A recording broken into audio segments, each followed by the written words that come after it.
Hey, what's up guys? I'm Theo Joe bringing you daily tech news, and today's news is pretty interesting. The biggest news story is probably that Oculus may potentially have to stop selling their Rift headsets until further notice if a certain court injunction goes through. This is from Zenimax trying to get Oculus to stop after they actually won a $500 million lawsuit against Oculus. Now, if you hadn't heard, this lawsuit from Zenimax on Oculus had to do with some code that was supposed to be under NDA. And John Carmack, one of the big coders at Oculus, was apparently working at id Software, a subsidiary of Zenimax, and then when he left to go to Oculus, they're saying that he used code that was secret and wasn't supposed to be divulged, and now that code is being used in Oculus headsets. And Zenimax did win that lawsuit, which is $500 million, and Oculus will eventually have to pay that up. But now Zenimax recently filed an injunction against Oculus saying that they can't sell anything that uses that code, or at least that's what they're trying to do. This hasn't gone through yet. The court has to decide on it.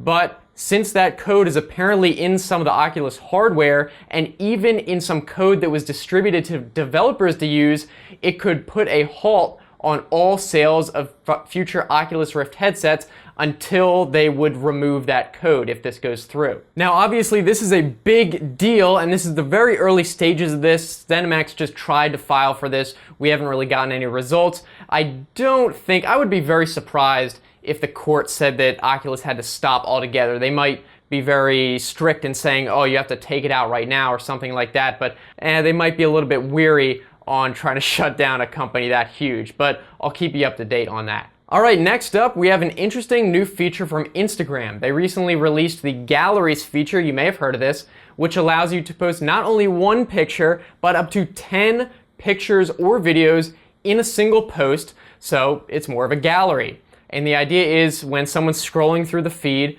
they can now find this gallery, which will be designated with some dots in the corner of it to show that there are more that you can look at. And then you swipe between them, left and right, and you can look at all the multiple photos that that person had chosen to post as one. And these can be videos or photos, but they do have to be square. So they can't be different aspect ratios. It's going back to its roots. In the gallery, it has to be a square. I guess that's just to keep it consistent, since when someone's swiping through the gallery, it probably looks better, I guess. And also, you have to have the same caption. So the caption is one per post. You can't have different captions for each photo in the gallery. And you can kind of see how this works. I made an example with some photos from CES last month, so you can kind of see how it works.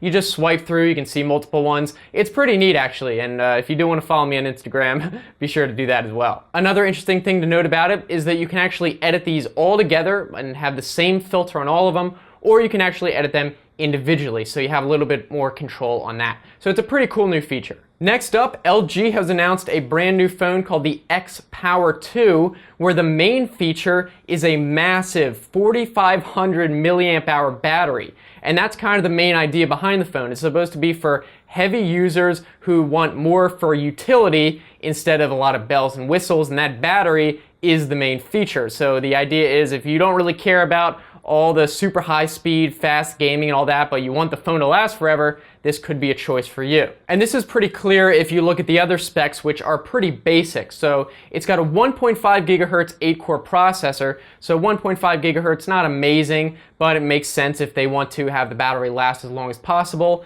And it's up to 2 gigabytes of RAM. 2 gigabytes, not bad, but also not huge like some of the other flagship phones recently, and only 16 gigabytes of internal memory, although you can have a expandable storage slot up to 2 terabytes if you have a SD card that huge. So I think this is pretty interesting. It seems like they're going for a totally different market share for people who aren't exactly state-of-the-art. They don't need the latest and greatest. They just want a phone that's best at being a phone, and that's it. So pretty cool. It'll be interesting to see if any other manufacturers follow suit and make similar phones. Speaking of storage, Sony recently announced some new SD cards that are apparently the fastest SD cards in the world right now. It's the SFG series, and these things apparently can go up to 300 megabytes per second read and write.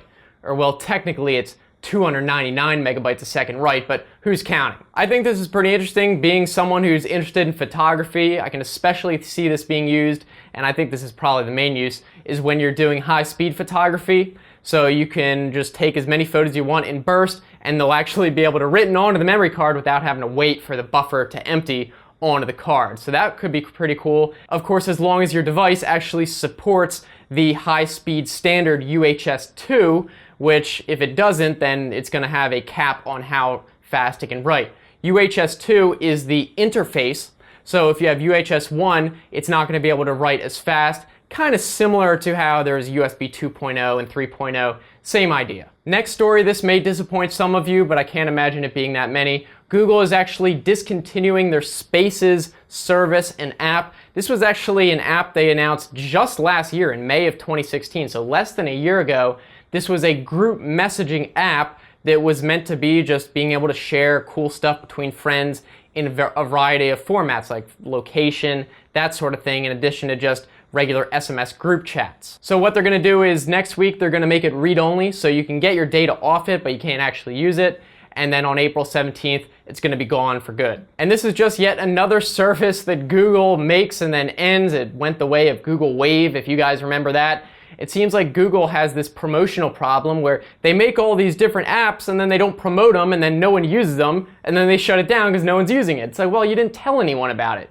Kind of disappointing, but perhaps they're also going to be replacing this with Google Allo, their other app that they're really pushing. So maybe it was made redundant, but still, it's kind of sad that Google makes all this cool stuff and then has to shut it down less than a year later. But hopefully it'll be replaced by something even better. All right, finally, I should point out that this week we're probably going to get pretty exciting smartphone announcements every year at the Mobile World Congress. That's an expo and conference in Barcelona. This is where a lot of the companies make their big phone announcements for the year. So most likely we're going to hear from all the biggest companies like LG, HTC, Samsung, all those talking about their new phones or just new phone technology in general. So I'm going to definitely keep you guys posted on any huge announcements that come out of that this week. And that's it for today, so hopefully you guys enjoyed this video. As usual, give it a thumbs up and let me know what you think down in the comment section. And of course, on any of the social media sites, if you guys have any suggestions or tips or anything like that, hit me up, let me know, and I might talk about it. Also, if you want to keep watching, I'll put a link to my most recent video right here. You can click on that even if you're on a phone. Highly recommended you check that out. If you want to subscribe, again, I make new videos every single day talking about the latest tech, so be sure to do that. And also consider clicking the bell next to the subscribe button for notifications, or else YouTube might not even show you the new videos. So that's it, guys. Again, I'm looking forward to hearing from you. Let me know what you think. And as usual, I'll see you next time tomorrow. Have a good one.